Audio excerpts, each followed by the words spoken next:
হরে কৃষ্ণ। সকল ভক্তকে জানাই দোল পূর্ণিমা ও শ্রী গৌরাঙ্গ মহাপ্রভুর আবির্ভাব তিথির প্রীতি ও শুভেচ্ছা। কিন্তু ভক্তগণ, এবারের দোল পূর্ণিমা অন্য বছরের মতো নয়।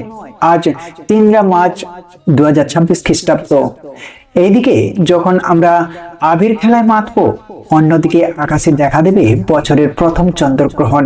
2026 খ্রিস্টাব্দ দোল পূর্ণিমায় চন্দ্রগ্রহণ। এই একটি কাজ করলে ফিরবে ভাগ্যের চাকা। সাবধান, এই দোল পূর্ণিমার রাতে চন্দ্রগ্রহণ। এই 5টি ভুল ভুলেও করবেন না। পূর্ণিমা ও চন্দ্রগ্রহণ 2026 খ্রিস্টাব্দ ব্যবসায় উন্নতির জন্য চমৎকারী টোটকা। আপনারা কি জানেন, এই বিশেষ সংযোগ আপনার ভাগ্য বদলে দিতে পারে। আবার একটি ছোট্ট ভুল আপনার জীবনে অমঙ্গল ডেকে আনতে পারে। আজ আমি আপনাদের জানাবো গ্রহণের সময় কি করবেন, কি করবেন না, এবং ব্যবসায়িক উন্নতির এমন কিছু গোপন টোটকা যা কোনো শাস্ত্রে সহজে পাবেন না।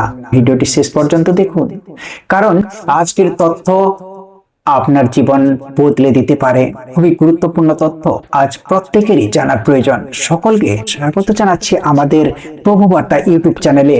আমরা সবসময় চেষ্টা করি এরকম সনাতন ধর্মের ধর্মীয় তথ্যগুলোকে এবং নানা দেবদেবীর ব্রত কথা ও 12 মাসে 13 পার্বণের সকল গুরুত্বপূর্ণ তথ্যগুলোকে আপনাদের সাথে উপস্থাপন করতে, শেয়ার করতে। তাই আসুন, আগামী কিছুক্ষণ সময় ধৈর্য ধরে ভক্তি ভরে আজকের এই গুরুত্বপূর্ণ তথ্যগুলি জেনে নিই। আশা করছি অবশ্যই সমৃদ্ধ লাভ করবেন। ভালো লেগে থাকলে অবশ্যই একটা লাইক করে কমেন্টে জয় লক্ষ্মী নারায়ণের জয় একবার হলেও লিখে যাবেন।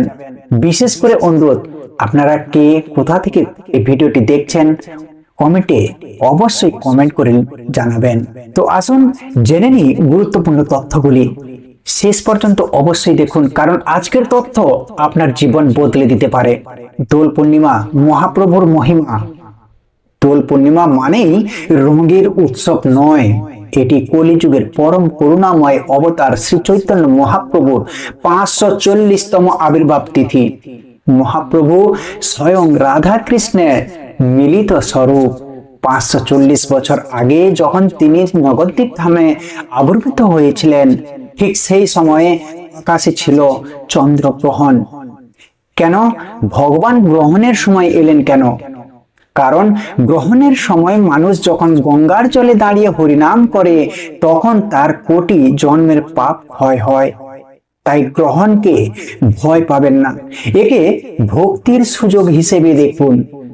প্রথমত 2026 সালের চন্দ্রগ্রহণের